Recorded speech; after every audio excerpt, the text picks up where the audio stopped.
Hello and welcome back to another episode of Teaching Partner. Imagine walking down your school hallway and noticing a single scrap of paper on the floor or a small piece of graffiti in the restroom.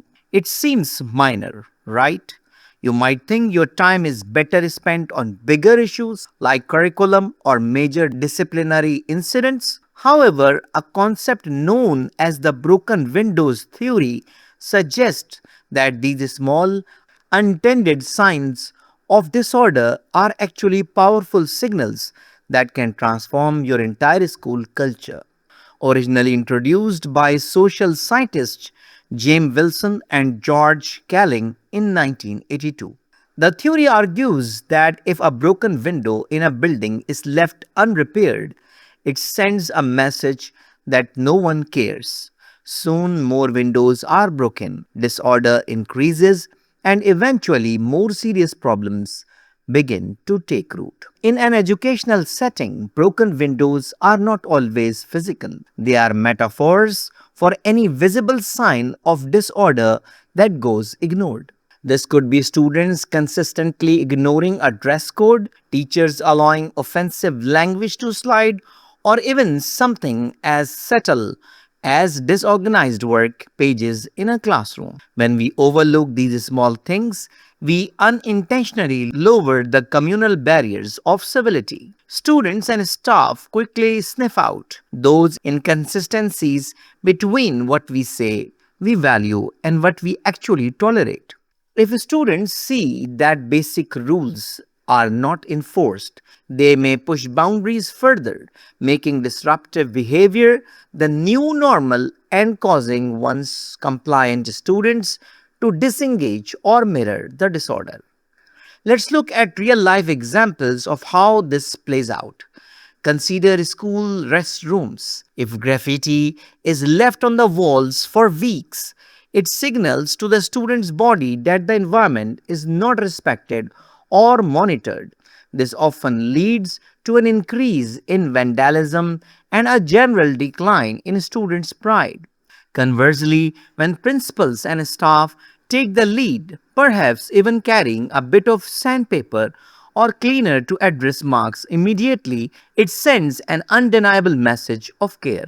Another example is classroom behavior. If a teacher ignores minor disrespect, like students calling out or not making eye contact while the teacher speaks, they may find themselves spending the entire period managing chaos rather than teaching. By consistently enforcing these small behavioral expectations from day one, you create an environment where high quality learning can actually happen.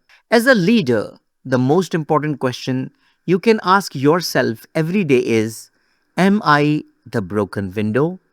Our environment does not just happen, we create it through our choices. If a leader speaks to a student or a staff member with disrespect or impatience, that creates a broken window of inequality that can cause others to either become combative or withdraw in fear. To be an ideal leader, you must model that standards you expect. This does not mean adopting zero tolerance policies, which can often be rigid and unfairly target vulnerable students. Instead, it means practicing problem oriented leadership, identifying specific windows that need mending, and responding proactively and supportively. How can you start mending windows today? First, don't try to do it alone. Gather your teachers and students to correct the environment together, making it a shared responsibility to keep the school beautiful and respectful. Second, remember that behavior does not happen in a vacuum. If a student is acting out due to a troubled home life, work even harder to ensure their students' environment is a safe, supportive sanctuary. Finally, don't just look for what's broken. Look for ways to spruce up the environment. Celebrate random national days with cookies or cocoa, or find small ways to surprise and delight your staff and students. These positive windows bring out the best in people, and build a culture of random niceness that protects against disorder before it ever starts. So that's all for today. I hope you enjoyed the video. I hope this video is very useful for you. So thank you very much. If you have any question, query, or you need any support for making a decision, don't hesitate to write an email to theteachingpartner@gmail.com.